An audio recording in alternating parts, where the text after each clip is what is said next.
এখানে 3টি প্রশ্ন থাকবে এবং প্রশ্নগুলোর উত্তর কমেন্টসে দিতে হবে। 1 নম্বর প্রশ্ন, 2টি সংখ্যার সাধারণ মৌলিক গুণনীয়ক না থাকলে তাদের গসাগু কত? ক 0, খ 1, গ 2, ঘ 3।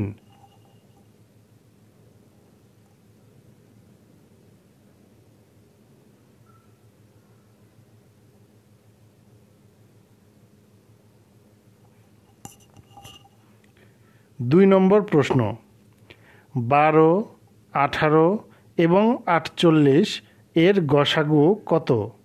ক 3, খ 6, গ 8, ঘ 12।